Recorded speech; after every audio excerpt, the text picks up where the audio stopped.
जब प्रयागराज में हैं तो हम तमाम पूर्वांचल के मुद्दों की बात कर रहे हैं, लेकिन ये जो सत्र है इसमें हम खास बात करेंगे प्रयागराज की। प्रयागराज किसके साथ? और जैसा कि हम प्रयागराज की बात कर रहे हैं, हमारे साथ प्रयागराज की बहुत सारी जनता भी यहां पर है और वो सवाल बड़े सारे पूछना चाह रही थी, तो मेरा वादा है आपसे, आपको कोशिश करूंगा ज्यादा से ज्यादा समय दूं। लेकिन उससे पहले हमारे साथ जो मेहमान हैं, एक राउंड जरूर उनसे बात हो जाएगी, फिर मैं कोशिश करूंगा कि जो हमारे साथ जनता जुड़ी हुई है उनसे हम ज्यादा से ज्यादा सवाल लें। लेकिन प्रयागराज की जब बात करते हैं तो यहां पर कुल मिलाकर 12 विधानसभा की सीटें हैं। 12 सीटों में 2012 में जाएंगे तो बीजेपी 0 नंबर था, यानी एक सीट पर भी बीजेपी साल 2012 में एक सीट भी नहीं जीत पाई थी। लेकिन 2017 में मोदी योगी लहर का जो असर था, योगी तो नहीं कह सकते कि उस वक्त योगी जी को प्रोजेक्ट बीजेपी ने नहीं किया था, मोटे तौर पर कह सकते हैं कि वो मोदी लहर ही थी।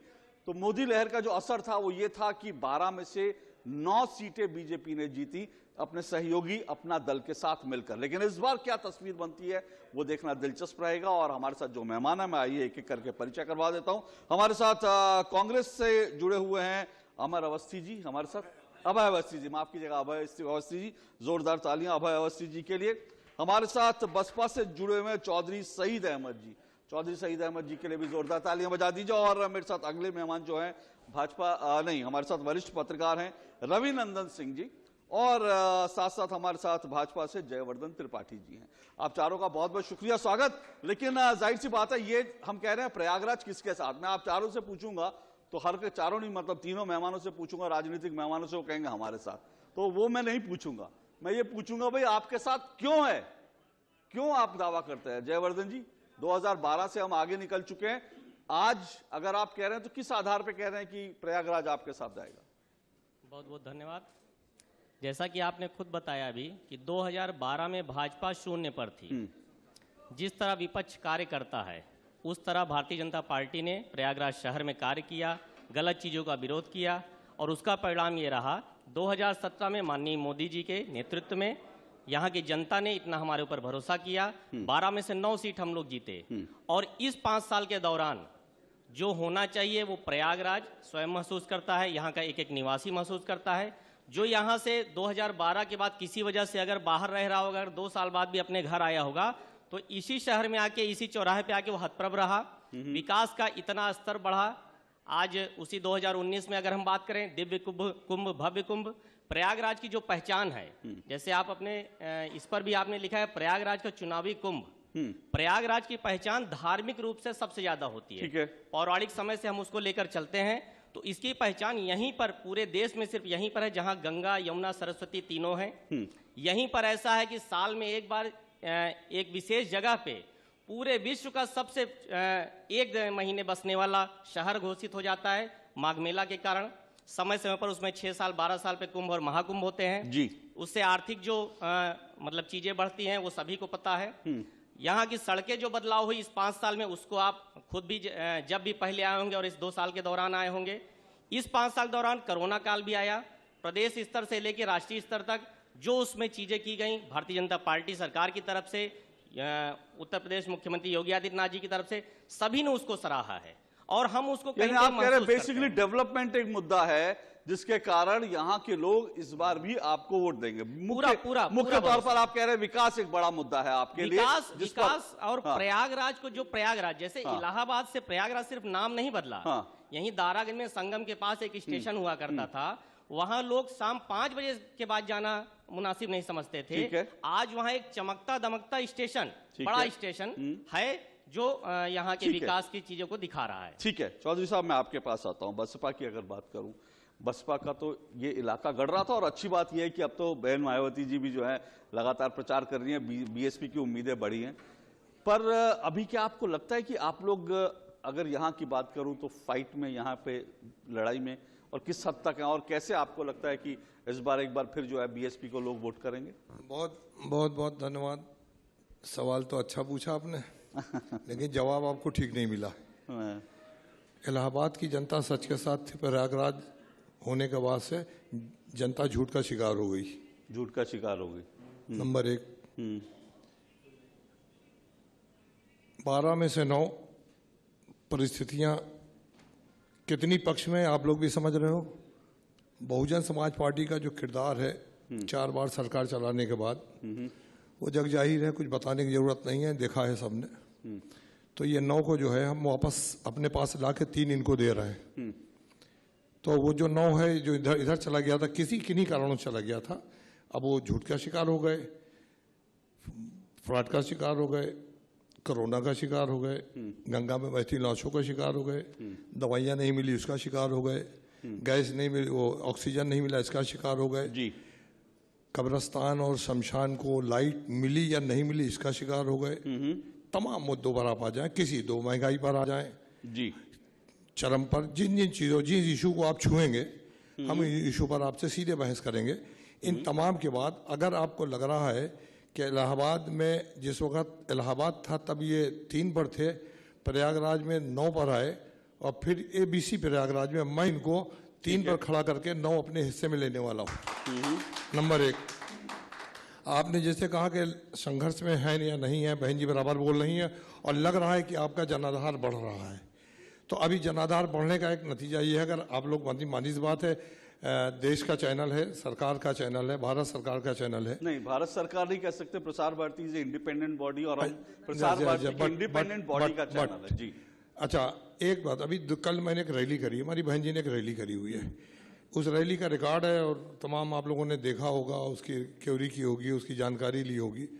क्या जितने लोग बैठे हुए हैं, देखिए अगर खुले दिल से, मैं ये नहीं कह रहा कि आप भाजपा के ज़हनी तौर बैठे हो या बसपा के या सपा के किसी से, लेकिन अगर सच में अगर आपसे हाथ उठाने का, ईमानदारी से अगर अपने सीने पर हाथ रख के करो कि कल की रैली देखने के बाद क्या मेरी बात में कहीं से लग रहा है कि हम 9 सीट नहीं जीत रहे हैं? नहीं, पर चौधरी साहब, रैलियों से जो है जरूर भीड़ नेता जुटाते हैं, लेकिन मोटे तौर पर लोग मानते हैं रैलियां डिसाइड नहीं करती कि कहां जाता है। रैली एक सिग्नल हो सकता है, एक आप हवा बनाने के लिए काम करते हैं, लेकिन जितने चुनावी सर रैली वो उस डिटेल में मैं नहीं जाऊंगा। आदरणीय, मैं बहुत अदब से आपसे कह रहा हूं, मेरी बात समझने की, मैं सिर्फ इतना ही कह रहा हूं, रैली कोई अमिताभ बच्चन की या कोई ऐश्वर्या राय की रैली नहीं थी, ये बहन कुमारी मायावती की रैली थी, समझ लें आप। मतलब आप अमिताभ बच्चन से तुलना काहे कर रहे हैं? इसलिए कर रहे हैं, मैं तो मानता हूं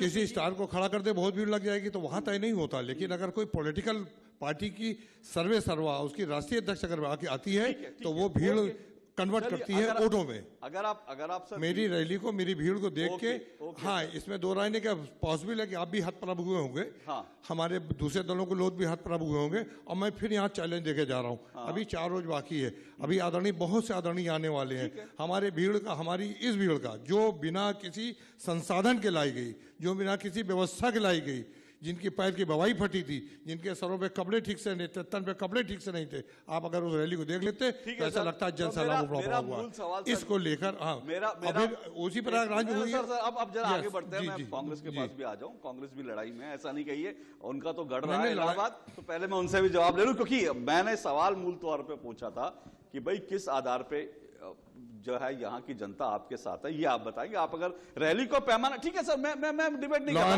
देखिए, मैंने आपसे कहा 4 बार मैंने सरकार चलाई, प्लीज, मैं समझ रहा, 4 बार मैंने सरकार बनाई है, उदाहरण तो दे रहा हूँ ना। अब वो 4 बार की सरकार के तरीकों को देख लो। ठीक है सर, आप कह रहे हैं कि जो 4 बार सरकार, उसके तरीकों को देखो। ठीक है सर, अगर उस तरीके में अगर मैं, मुझे आगे बढ़ने की इजाजत दीजिए सर, प्लीज, अनुमति आगे देंगे तो मैं आगे बढ़ूंगा। मैं सिर्फ इतना कह रहा हूं, 4 बार सरकार बनाई और बीएसपी दावा करती है कि हमने 4 बार सरकार बनाई, उसके आधार पर मैं फिर कह रहा हूं कि रैली के आधार पर अपने अपने दावे होते हैं, पर असली जो दावा है वो 10 मार्च को किसके दावे में दम है वो पता चलेगा, उस तक हमें इंतजार करना चाहिए। लेकिन अभय जी, कांग्रेस का तो गढ़ था, वो ढह गया गढ़, क्या इस गढ़ में एक बार फिर से आप खड़ा कर पा रहे हैं? 2012 कुछ स्थिति यहां थी आपकी, लेकिन उसके अलावा देखें तो यहां पर कांग्रेस बिल्कुल अब सर्वाइवल की लड़ाई लड़ रही है। देखिए, राजनीतिक गढ़ की जरूर बात कर लें, लेकिन कांग्रेसियत का गढ़ अभी इलाहाबाद में नहीं रहा है। इलाहाबाद चाहता क्या है, आपकी टॉपिक जानते हैं? इलाहाबाद चाहता क्या है? या प्रयागराज? कांग्रेसी झगड़े में नहीं पड़ता। हमारे बीजेपी के लोग, अभी एक मंत्री जी भी प्रयागराज में चौड़ीकरण कर दिया, प्रयागराज में ओवर ब्रिज बना दिया, फ्लाई ओवर बना दिया। आपको बताएं, ताजुब होगा कि प्रयागराज में जो पुल बनाया नैनी में, नया वाला जमुना पुल वो प्रयागराज का जो है मोक्ष पॉइंट, सुसाइड पॉइंट बन गया। तो क्या प्रयागराज में यही डेवलपमेंट है कि उस पुल से कूदकर जो है बेरोजगार नौजवान अपनी जान दे दे? ये कह रहे थे। अब मैं क्या कहूं कि बहन जी आ रही हैं, हाथी बेचारा जर्जर खड़ा है, सारे पीलवान और महावत इसके भाग खड़े भाई। कोई उसका हौदा लेके भाग गया, कोई हाथी का सूंड लेके भाग गया। अभी कह रहे हैं हम फिर आ रहे हैं। ये तो समाप्त हो रहे हैं। और कांग्रेस पार्टी 4 सीट पर इलाहाबाद में मजबूती से लड़ रही है, शहर उत्तरी से लेकर कोरांव और बाराव शहर पश्चिमी तक, और ग्रामीण अंचलों में भी। हम 4 में से 2-3 सीट लेकर एक बार पुनः वापसी करेंगे और नेहरू के इस शहर में नेहरूवाद को पुनः स्थापित करेंगे।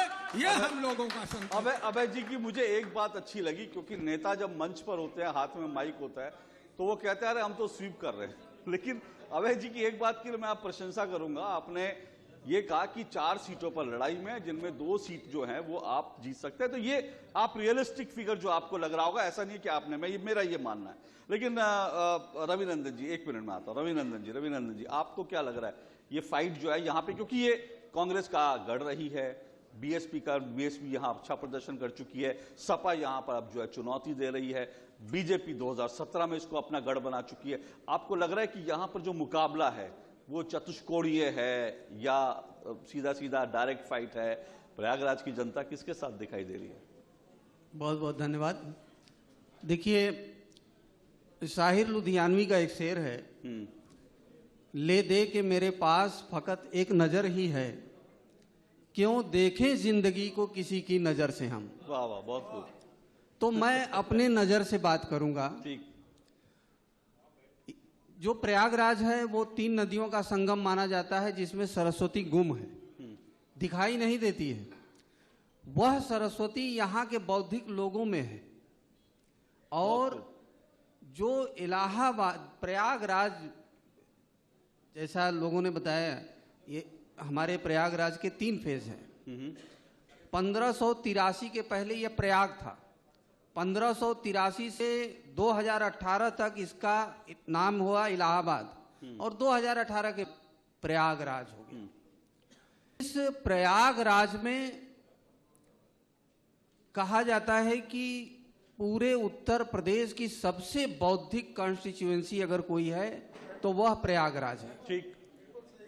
और यहाँ के लोग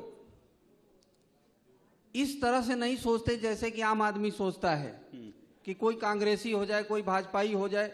यहाँ के लोग देखते हैं कि हमारा एक वोट देने से अगर राष्ट्रीय समरसता मजबूत होती है तो हम उसे देंगे।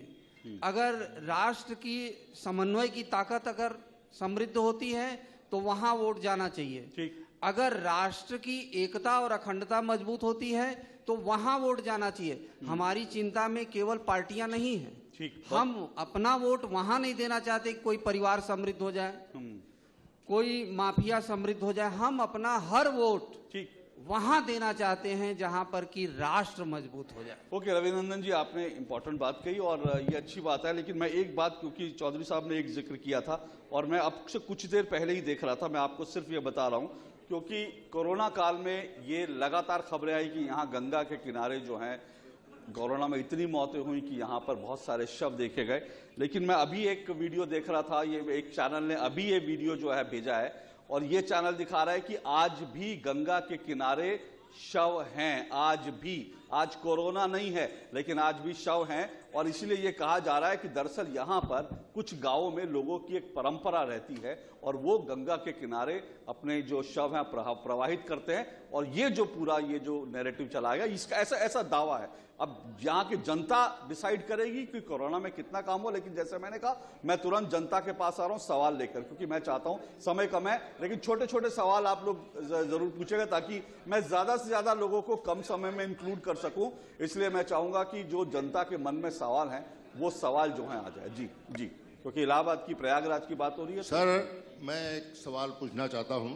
हाँ, आपने पूछा प्रयागराज की जनता किसके साथ है।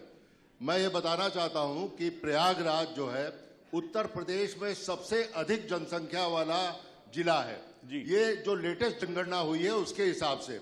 और यहाँ पर हर साल माघ मेला लगता है, कुंभ मेला लगता है, जिसमें करोड़ों लोग आते हैं। सर, तो मेरा आपका- प्रश्न ये है हाँ। कि प्रयागराज की जनता उसके साथ है जो यहाँ all India institute of medical science की स्थापना करे, क्योंकि यहाँ पर मेडिकल व्यवस्था बिल्कुल चरमराई हुई है और इस समय तो बिल्कुल चरमराई हुई है।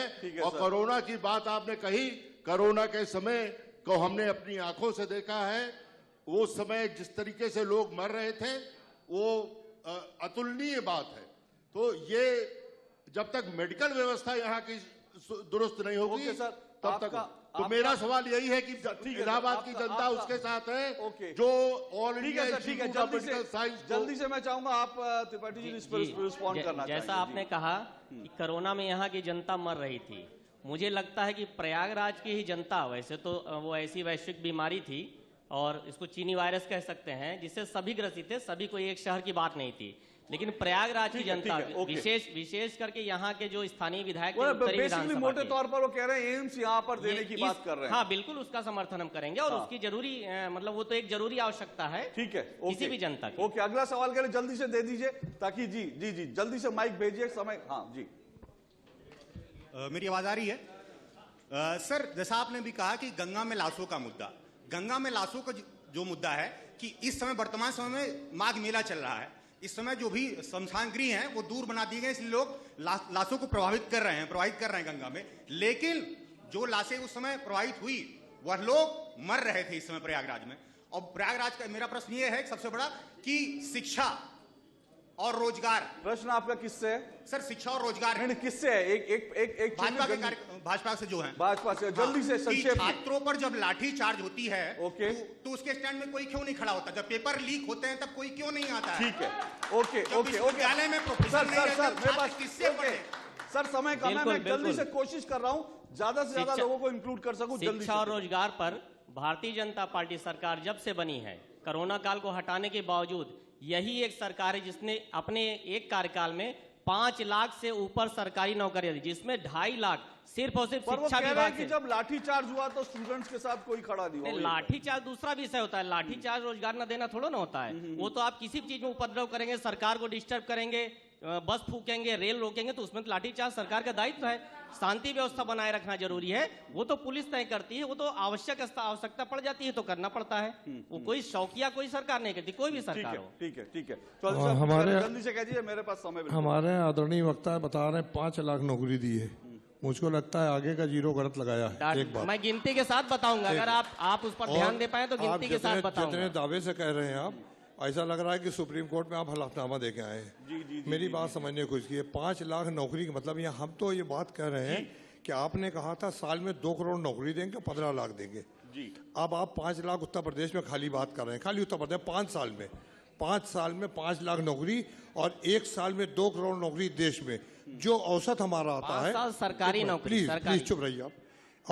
औसतन जो आ रहा है उस औसत को ले लें तो अभी आपने अपनी बात को जो औसत में रखा वो 2% है। मेरी एक बात, मेरी प्लीज एक मिनट मेरे एक बहुत बड़े एक हमारे मैं आपसे बिल्कुल तुरंत तैयार है। एक सेकंड प्लीज, सिर्फ एक सेकंड पे बोल मिनट। तो मैं इतना सा बात कहना चाह रहा कि ये आंकड़े जो आप लेके आते हो यहाँ, जो आप बात कर रहे हो, जो आपके पीछे वाले वक्ता साहब बोल गए, इस आंकड़ों को इसमें गंभीरता तो लाइए ना आप। चलिए, ठीक आप जिस वक्त 5 लाख कहते हो उस वक्त लोगों को ओके मजाक साहब, मेरे लगने पास लगता समय है। इतना ही है क्योंकि एक और मेहमान जो है वो हमारे साथ सीधा जुड़ने के लिए तैयार है। तो मैं समय इतना ही सर, मैं माफी चाहूंगा।